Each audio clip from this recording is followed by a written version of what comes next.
Мына урматтуу спорттогу жигиттер, силер ушуга чейин чуркап келдиңер. Мына шаар уктап жатат, бирок силер чуркап келдиңер. Силер ийгиликтүү адамдардын катарына койсоңар, булар силердин бир плюсуңар. Жылдардын бир жылында, жырдалдын бир жылында чуркаш боюнча олимпиада болуп өттү. Көптөгөн спортсмендер келди. Спортсмендер келип, урматтуу спорттогу жигиттер, спортсмендер келип бардыгы өзү стартына турду, даяр. Алардын көрөрмандары дагы даяр. Бирок урматтуу мусулман бир тууган, старт белгисини күтүп калышкан бардыгы. Старт белгиси белинди, асманга пистолет туф атылды. Бирок эч кайсы спортсмен чуркаган жок. Эмне үчүн чуркаган жок? Себеби алар, билесиздер урматтуу мусулман бир тууган, алар себеби майыптар эле. Майыптар чуркаган жок. Жашоо үчүн, бирдеки кылышы үчүн коляскасын түртүштү баштады. Коляскасын түртүп башташты. Бирок алдына кетип жаткан кыз арта жаш баланын ыйлаган үнүн укту.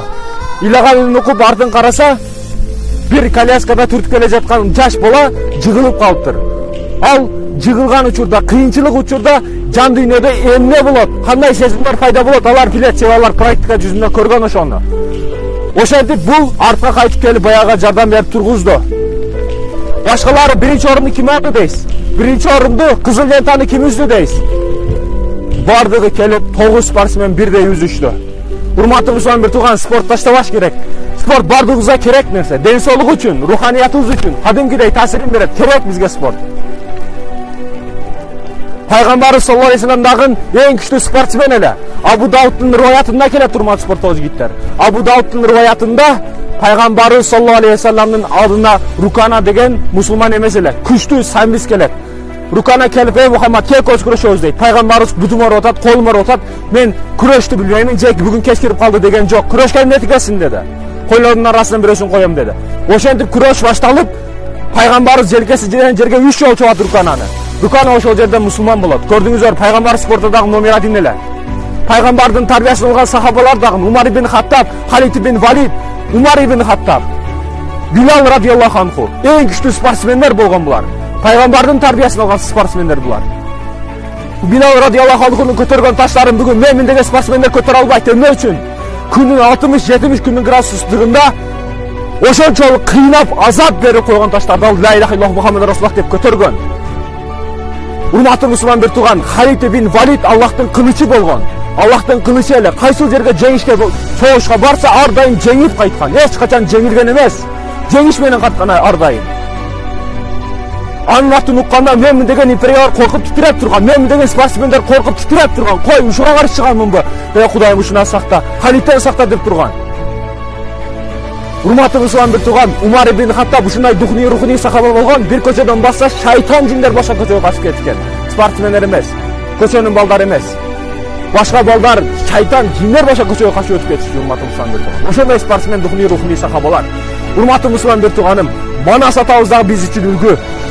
Ордолу ордосун бузуп, эже карындаш алтын күмүшүн алып кетип жаткан учурда жакып келип, Манас кой, качайлы, таштап кетели. Бизи өлтүрүп койшат, жеп койшат, качайлы деген кезде, бундан көрө өлгөнүм жакшы деп туруп барып, алтын күмүшүн эже карындашын алып келген эң күчтүү спортсмен Манас атабыз.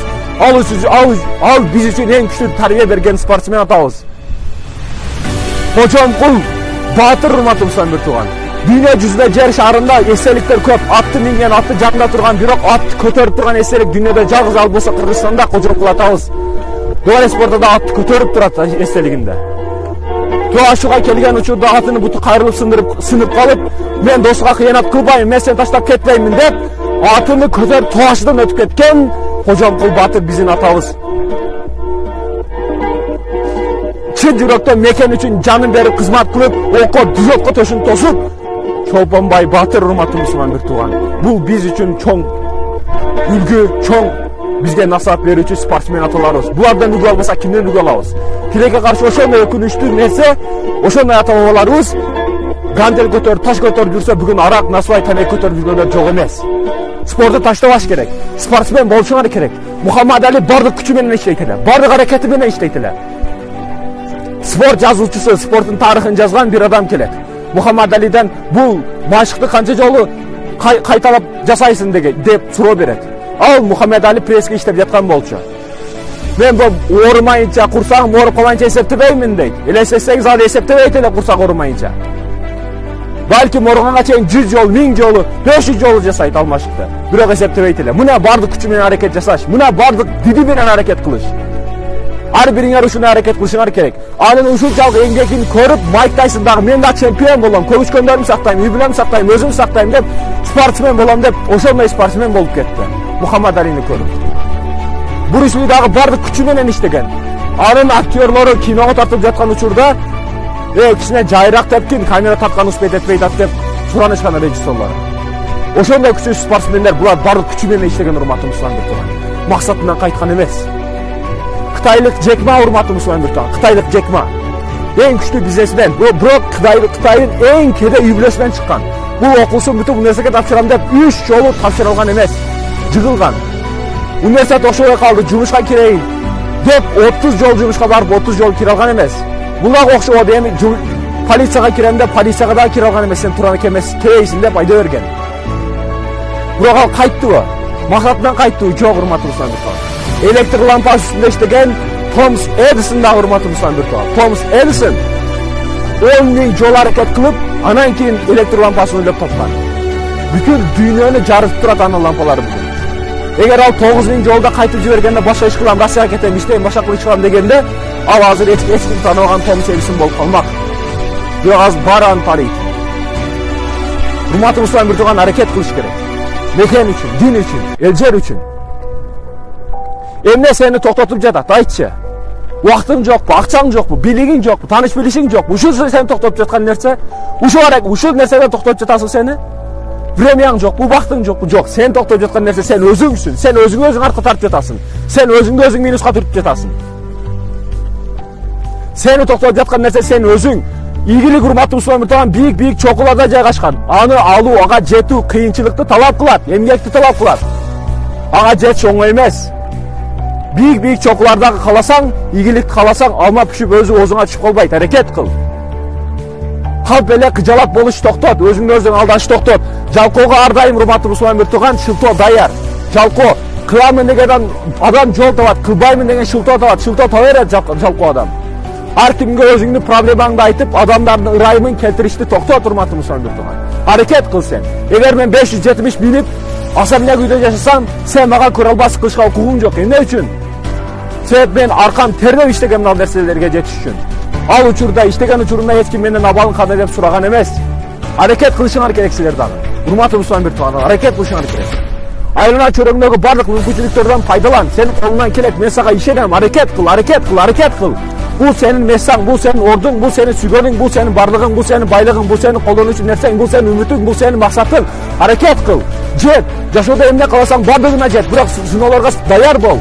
Кудай сыноо менен сынайт сени. Аракет кыл, даяр бол бардыгына. Эмне керек болсо бардыгын ал бар, бирок сыноолорго даяр бол. Жөндөн жөн болуп калбайт. Ийгилик кыйынчылыктардан турат. Аракет кыл сен. Бүгүн, эртең де, бүгүн де. Бүгүн болбосо качан де, бүгүн болсо качан дегендер ийгиликке жетишкен негизи. Сен аракет кылышың керек, жана дагы аракет кылышың керек. Жаштык нарисе кезиңде акылың, күчүң жок болот.